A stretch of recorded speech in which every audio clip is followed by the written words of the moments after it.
Today we're doing open fire cooking with some really good ingredients. We're going to try to make a stew. Okay, so I have everything already pretty much ready to go. So I'm going to trim the steak, this ribeye here. I like to leave a little bit of the fat, but not too much. These scraps here, they'll go in Emerald's bowl. Trying to get them used to the taste of fresh meat, raw meat at least. This was frozen steak. So he'll bring us some squirrels. He brought he got a baby squirrel the other day. He's about 6 months old. The cat, not the squirrel. He brought us a baby squirrel and we cooked it up. It was the first time I had squirrel. It tasted like a crispy chicken wing. It was really good. I'd like him to start bringing them in. That would be great. So let's get this all cut up here. One thing with meat that I found is, especially when it's been frozen, is once we get it cut, I like to pat it all down with a paper towel and get it dry. That way when we fry it up, it gets crispier quick and doesn't somewhat steam. So, all right, there we go. Oh no, that's not for Emerald. He'll get that later when it's cooked. All right, we'll keep that. We'll give him some of these juicy pieces. There we go. We'll give him one whole raw piece. All right, there it goes in your bowl. Here, buddy. Get that fresh meat. There we go. All right. So, first thing I want to do is put it there. Out there, when I was in the hotels, and I wasn't a chef, I ran front of the house serving staff. But I learned a lot from chefs. So I love to be a home cook, and anytime I had any questions, I just asked them. So I learned to cook from some really great chefs. I'm not going to name the companies right now, but because once again, we are incognito. So let's get our frying pan.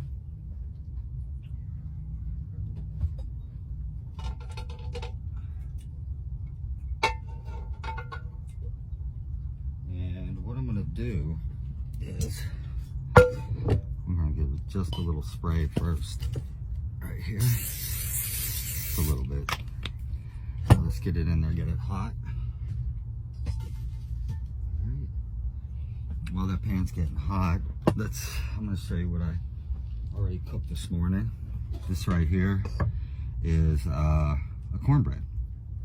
So what we did with this cornbread was I figured out a way to make some cornbread when you don't have milk. So I took the Jiffy cornmeal mix. We had a little corn. We added 1 egg, but this is how we took care of our no milk problem. I used Campbell's cream of chicken soup. It'd probably be better if it wasn't 99% fat free. It's pretty much like skim milk in there, but it all worked out. I made one yesterday and I ate the whole thing. So for this one, what we did is what I do is when I put in the cream of chicken, the condensed, don't add any salt because it's high in sodium. You're supposed to add 1/3 of a cup with the Jiffy mix. So I add a little less than 1/3 of a cup, a little bit of water, and a little bit of the juice from the corn, sweeten it even more. Depends on if you like it sweet or savory. So I also add a little chili flake on it as well, right there. And that is going to be a sweet, savory, and spicy cornbread to go with the stew. All right, now, Emerald, don't touch that cornbread. All right, so our pan's hot. Get our steak in. Yeah, it's hot.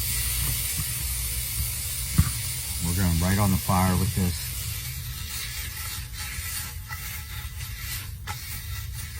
All right, so what I'm going to do is I'm also going to throw the carrots in there now, because I want the carrots to caramelize a little bit. That's going to bring out sweetness and add sweetness to our stew we go. Alright, definitely need some salt. I'll season a little bit. One thing about cabin cooking, anything that's sugar, it's gotta be in a bag or a container, or you'll have 10,000 ants in your cabin. Anything that's salt, usually needs to have a lid or something to keep it moisturized or it sticks. Now these peppercorns, they got moist because it rained for 2 days, and now since they're not so hard, they don't grind as well. But there's some coming out. We'll add some more later while the stew's cooking. All right, let's get our sear pans cooling. Let's get it back in.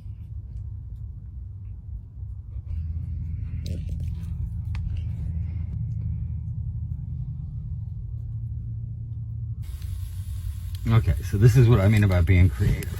So put those logs on there to keep it off the coals. So, but since the logs have been rained on for 2 days, they're moist, they're wet, so they're actually not giving us enough the heat we want. So being creative, that's a good coal there. I'll pull those out and let's see how it goes now. Create more airflow into there. There it goes. Look at that. You can hear it. Man, you can smell it. Man, that buck smells good. One day it will be a buck. Listen to that. All right, now we're going. Those onions are gonna those carrots are gonna caramelize. Oh, it reminded me. I have some dried onions to throw in there. There, see, we're getting it now.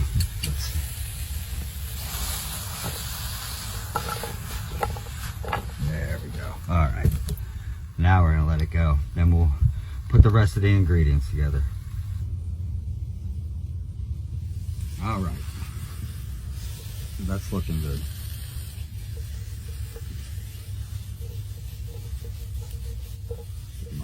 So we're gonna put the steak and the carrots.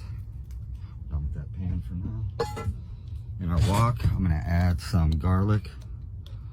A lot of garlic. I'm Italian, so there's gonna be a lot of garlic, and my kids are a quarter, and a bunch of other things as well. Italian, mainly half Italian, half Irish. So the Irish side isn't the cooking side. All right, so I'm gonna throw those in there. The carrots real quickly so we can get that garlic going a little bit, and not long. And then we're gonna put our potatoes in, our corn. Can't find the minced onions, the dried ones right now. If I can't find them, we'll put them in later. It's always about changing up. Anything. Funny thing about these about potatoes is, well, I cut them out here. And I used to make smashed potatoes for the kids. They like them like that. I just cut a little bit of the skin off. The skin has a lot of vitamin, and too much skin, the kids always kind of, you know, it was a little bit too fibery for them, I guess. So if I cut a little bit off, they enjoyed it more, and they're coming today. So this stew's for 3 of us. A funny story, everybody hated I first got my interest in cooking when I was about 16. I went to live with my grandparents, and my Italian Nonna, we called her Nunny, she used to make these mashed potatoes, and she was so much about, if you know anything about Italian grandmothers or mothers, it's mangia, mangia, it's food. When we had Thanksgiving, we had all the Thanksgiving, the sweet potatoes, the turkey, the mashed potatoes, the stuffing, the corn, the gravy, and then we had rigatoni, and so it's all about, but she cared about us with food, and she never liked to peel much of the skin off as well, but she also wouldn't drain the water. She wouldn't drain the water. She'd leave a lot of that water from cooking the potatoes because the vitamins were in there. And everybody hated her mashed potatoes because they were these runny, vitamin-packed, sloppy, gooey piles of potatoes. So, but everything else she cooked was great. All right, now we're ready to go. I got